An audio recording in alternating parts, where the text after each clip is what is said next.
here's one of my favorites, where someone's been working really hard. They're anywhere between their 40s and 60s.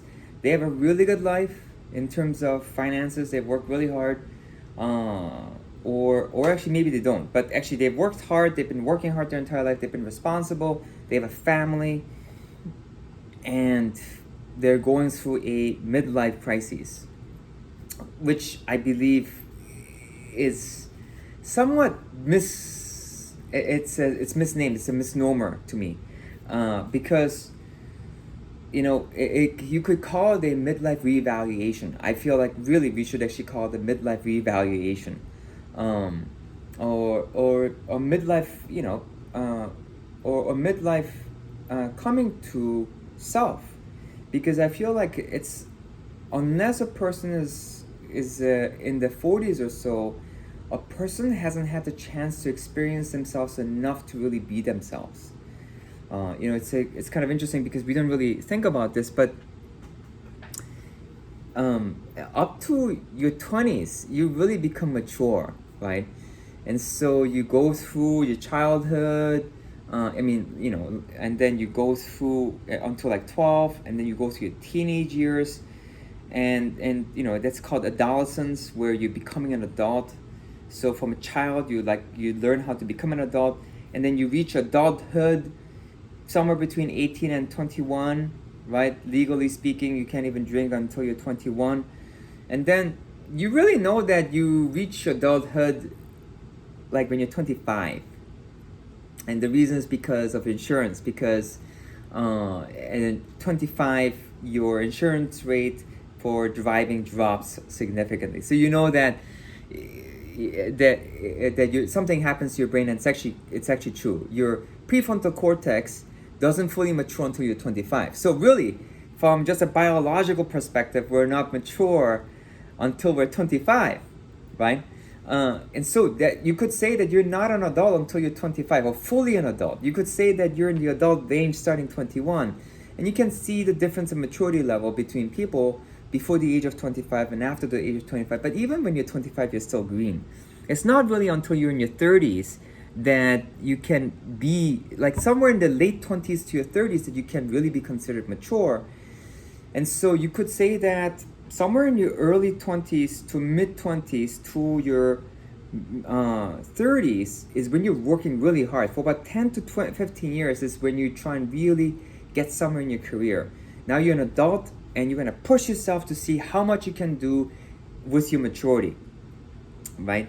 So anything before that, you're trying to develop and grow into maturity as best as you can, and have all the foundations so that you can, as a mature adult, contribute to society and live your life, if you will.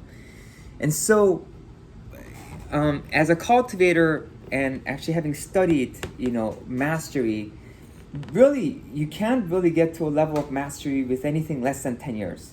Really, I would say 15, 20 is actually more like it, in any industry of any complexity that I've seen. And if you look at most things of mastery, it takes you about 15 years to do so, whether it's in carpentry, or whatever really it is. In any traditional craftsmanship, you'll notice that actually the study is anywhere between 10 to 15 years. Whether it's like really a lifetime actually. And so and there's a reason why people used to be called maestro, right? Or meister, or master, because whether you are a master smith or you are a master carpenter, there's like a word master ahead of that. You can see that that was a hard-earned skill, or master in martial arts. And so what you see is that anything below 15 in martial art, you don't even count actually. It's just not even worth looking at, because there's not enough maturity. And so if you look at it from 25 to 40, that's about 15 years. So to me, that actually makes sense. And why really mastery takes so long, if you look at that, it's kind of a funny thing. And I think it's easiest to nowadays understand in terms of a job. But if you think about it, if you hire someone for a job, they can't immediately do the job. For the first 3 months, actually, they waste more of your time you trying to train them than anything else. And it's not until really anywhere between 3 months to 6 months where they've learned something where they can start doing some things for themselves. And before that, they need a lot of monitoring. And then after about a year, they're more or less independent, but they still need some supervision. And then after 2 or 3 years, they can do things by themselves, and they can start training someone who just joined, right? So it takes about 3 years before you start having somewhat of a foundation for what you're doing. But it's kind of interesting. It's not until the person's been in the industry for about 10 years where they know how to account for all the exceptions, where they have seen enough, where even if something completely unexpected happens, they really know what to do with it. So the 2-3 year old person, if something happens they didn't anticipate, they go to the person who's been there for 10 years, and they ask that person, is that how to do with it? And they're, oh yeah, you know what? Like these many years ago, this happened, and we handled it like this. And it's kind of interesting because when I was working in the corporate industry, I'd go to these people and they'd be like, oh yeah, you know what? We had something like that happen 10 years ago. Now these are people who've been there for 20, 30 years, right? And they'd be like, yeah, you know what? Yeah, 10 years ago we had something like that. And that they go and like look something up. It's like, oh yeah, here, go and do it like this. And so you can see really it takes about 10, 15 years, right? So it's kind of just an example. And so if you are looking from that perspective, it's kind of interesting because you don't know what you're capable of, your full mature capable, unless you've been pushing yourself for that long. Now, that may feel difficult to understand, or like, oh, really, does it take that long? And so this is a different subject, so I'll talk about this later or cover this in a different video. But for right now, I just want to stay focused on, this concept of what people call midlife crises, because I think it's actually one of the best places to understand about wants. And so when they reach that, oftentimes I hear people say, I feel like, I'm complaining about nothing. I feel like really I have a good life. And this is actually it. They can recognize I have a good life, or I have enough, I got nothing to complain, but I feel listless. And what has happened is that the person's pushed themselves as hard as they can. They got to a certain point and they realized like they can't push themselves any harder. They are starting to see where their limitations are, which is really important. Because if you don't see your limitations, you don't really actually understand yourself.